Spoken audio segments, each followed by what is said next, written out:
সমাগত বিটিসি নিৰ্বাচনত CPIM দলে প্ৰক্ষেপ কৰিব প্ৰাৰ্থিত্ব কোৰেশ্বৰৰ বিভিন্ন সমস্যা সমাধানৰ দাবীত আয়োজিত CPIMৰ জিলা সমাৱেশ এই ঘোষণা বিধায়ক মনোৰঞ্জন তালুকদাৰ কোৰেশ্বৰৰ গড়কাপ্তানি বিভাগৰ পৰিদৰ্শন বঙলা প্ৰাংগণত অনুষ্ঠিত হয় CPIM দলৰ জিলা সমাৱেশ।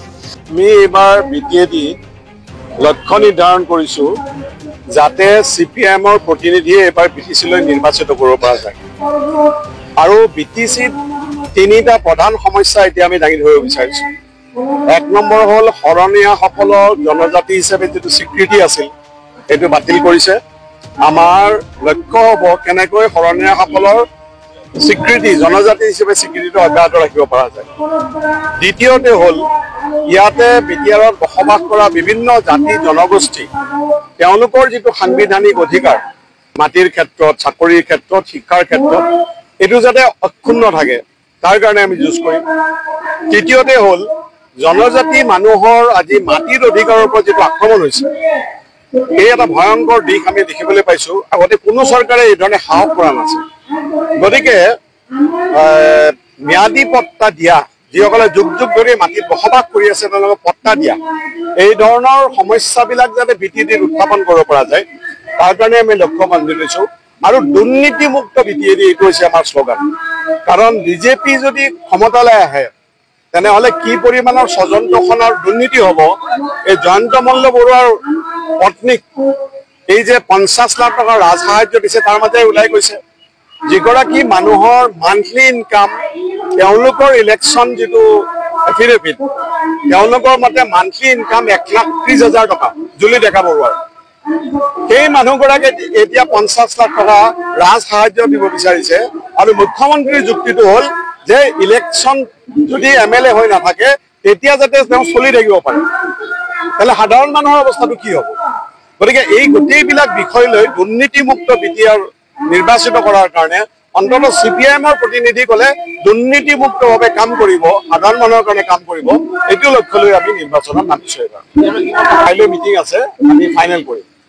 আমি বিচাৰিছো বিজেপি বিৰোধী দলবিলাকৰ এটা বুজাবুজি হওক সেইটো কাৰণে অলপ কাম কৰি আছো।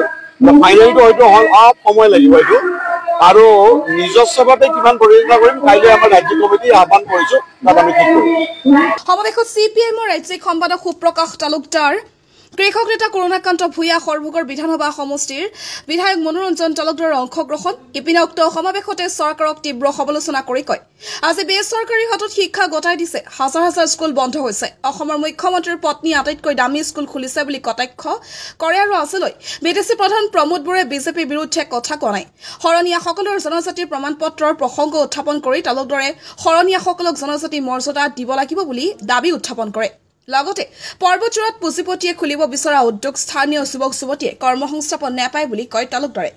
ইপিনে বড়োলেণ্ডত বসবাস কৰা সকলো জাতি জনগোষ্ঠীক সম অধিকাৰ প্ৰদান কৰা কোৰেশ্বৰ ৰেলগেটত উৰণীয়া সেতু নিৰ্মাণ কৰা দীৰ্ঘদিন ভোগ দখল কৰা মাটিৰ পট্টা দিয়া কোৰেশ্বৰ ৰামচাট তামোলপুৰ পথৰ পুঠিমাৰী নদীৰ ওপৰত দলং নিৰ্মাণ কৰা শৰণীয়াসকলক পূৰ্বৰ দৰে জনজাতিৰ প্ৰমাণপত্ৰ দিয়াৰ ব্যৱস্থা কৰা তামোলপুৰ জিলা সকলো স্বাস্থ্যকেন্দ্ৰত পৰ্যাপ্ত চিকিৎসক নাৰ্ছ আৰু ঔষধ যোগানৰ ব্যৱস্থা কৰা মহৰীপৰা বাঙালীপৰালৈকে থকা জৰাজীৰ্ণ পথ শীঘ্ৰে মেৰামতি কৰা শুক্লাই চেৰফাং জলসিঞ্চন প্ৰকল্প উন্নত কৰা কাৰ্য দ্ৰুত কৰি পানী যোগানৰ ব্যৱস্থা কৰা বৰলীয়া জলসিঞ্চন প্ৰকল্প উজ্জীৱিতকৰণ আদিৰ দাবী উত্থাপন কৰে। আপোনালোকে দেখিছে বহু কেইবা মাহৰ পিছত আমি এইবাৰ জিলা সমাৱেশ আহ্বান কৰিছিলো। বতৰ যথেষ্ট টান ৰ'দ সাংঘাতিক টান এই গৰম আৰু আমাৰতো পইচা পাতিও নাই বাছেৰেও নাই মানুহে স্বতঃস্ফূৰ্তভাৱে আহিছে নিশ্চিতভাৱে খুব ভাল সমাৱেশ হৈছে। আৰু আজি যিবিলাক ৰাজনৈতিক বিষয় আমাৰ সন্মুখলৈকে আহিছে এই ৰাজনৈতিক বিষয়বিলাক আলোচনা বিলোচনা কৰাৰ কাৰণে আমি সমাৱেশ আহ্বান কৰিছো। যেটা সমাগত বিটিচি নিৰ্বাচন আহি আছে এই ক্ষেত্ৰত কি কৈছিল আমি বিটিচিৰ নিৰ্বাচন আমি ৱাক অভাৰ কাকো নিদিওঁ। এতিয়া কেইটা খেলিম কি খেলিম এইবিলাক কথা বতৰা কিছু প্ৰাৰম্ভিক কামহে চলিছে কিন্তু আমি খেলিম নিৰ্বাচন খেলিম সেইটো নিশ্চিত। নাই আমি খেলিম ইয়াতো খেলিম। আমি এইটো সমষ্টিটো তামোলপুৰ সমষ্টিত আমি প্ৰাৰ্থী দিম দুটাই দিওঁ নে তিনিটাই দিওঁ চাওঁ কিন্তু আমি খেলাটো এইটোতো হয়ে। কাৰণ আমি দেখা পালো এটা সময়ত কাৰ্বি আংলঙত মিচিং মানুহৰ কাৰ্বি মানুহৰ তেওঁলোকৰ বোৰ্ড আছিল। ভাৰতীয় জনতা পাৰ্টি সোমালে কংগ্ৰেছ সোমালে শেষত ভাৰতীয় জনতা পাৰ্টি দখল কৰি লৈছে। ঠিক তেনেকৈ ডিমা হাছাও দখল কৰি লৈছে। এতিয়া ভাৰতীয় জনতা পাৰ্টিৰ টাৰ্গেট হৈছে BTR দখল কৰা। এতিয়া BTRৰ আমাৰ কথাটো হৈছে BTRত ট্ৰাইবেল জনসাধাৰণৰ যি সংগঠন বা পাৰ্টি আছে তেওঁলোকে ক্ষমতাত থাকক, কিন্তু বিজেপি যেতিয়া এই BTR দখল কৰাৰ চেষ্টা কৰিছে তেতিয়া আমি নিশ্চিতভাৱে বিজেপিক বাধা দিয়া তাৰ কাৰণে আমি নিৰ্বাচনত ভাবিছোঁ। আৰু BTRত যিবিলাক দল সংগঠন আছে তেওঁলোকে যাতে বিজেপিৰ সংগ ত্যাগ কৰে। আমি বাৰে বাৰে কৈছোঁ বিজেপিৰ লগত যদি যায় তেতিয়াহ'লে এই জনগোষ্ঠী মানুহৰ সমস্যা বিজেপিয়ে কোনোদিন সমাধান নকৰে। তেওঁলোকে তাক চেম্পিয়ন হওক কায়দা কৰি পেলাই দখলত নিয়াৰ চেষ্টা কৰে। নিশ্চয় সাম্প্ৰদায়িক ৰাজনীতি তেওঁলোকৰ এটা মূল লক্ষ্যই সাম্প্ৰদায়িক ৰাজনীতি কৰিব। মই কৈছোঁ বেচিকেলি ভাৰতীয় জনতা পাৰ্টি এণ্টি মুছলিম পাৰ্টি এটা। এই এণ্টি মুছলিম পাৰ্টিটো আছে, কিন্তু তেওঁলোকে ট্ৰাইবেলৰ ক্ষেত্ৰতো ভাৰতীয় জনতা পাৰ্টিৰ দায় চলায় RSS সদায় ট্ৰাইবেলৰ বিৰোধী, কিন্তু তেওঁলোকে ক্ষমতাৰ কাৰণে সাময়িকভাৱে কেতিয়াবা ট্ৰাইবেলৰ প্ৰতি দৰদ দেখায়, কিন্তু বেছিক প্ৰশ্নটোত তেওঁলোকে ট্ৰাইবেল বিৰোধী। এটা অৰ্থনীতি অটল বিহাৰী বাজপেয়ীয়ে কৈছিলে যে মানুহক বিনা কামে পইচা নিদিবা। সকলো অৰ্থনীতিবিদে কয় মানুহক উন্নয়ন বা উৎপাদনত জড়িত কৰি পেলাই সকাহ দিয়া, কিন্তু সেইটো নকৰি যদি কোনো উৎপাদনত জড়িত নোহোৱা কৰি যদি মানুহক অবাধে টকা পইচা দি থকা যায় তেতিয়া অৰ্থনীতিৰ বিকাশটো স্থিমিত হয় আৰু দেশ বিপদত পৰে।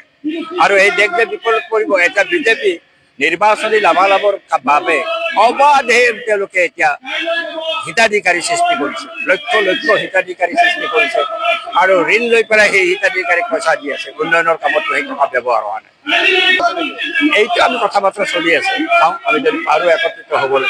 আমিতো কৈছোঁৱে UPPLৰ লগত আমাৰ যাবলৈ আপত্তি নাই। যদি UPPLে বিজেপি বাদ দিয়ে বা বিজেপি বিৰোধী অৱস্থান গ্ৰহণ কৰে আমাৰ যোৱাত কোনো আপত্তি নাই। তেতিয়া হয়তো আমি 2-এটা চিট খেলি তেওঁলোকক সমৰ্থন দি দিম বা সেইটো এটা এক প্ৰকাৰৰ বুজাবুজি। কিন্তু যদি বিজেপিৰ লগত থাকে তেতিয়াহ'লে আমি সম্ভাৱনা বুলি মই নকওঁ।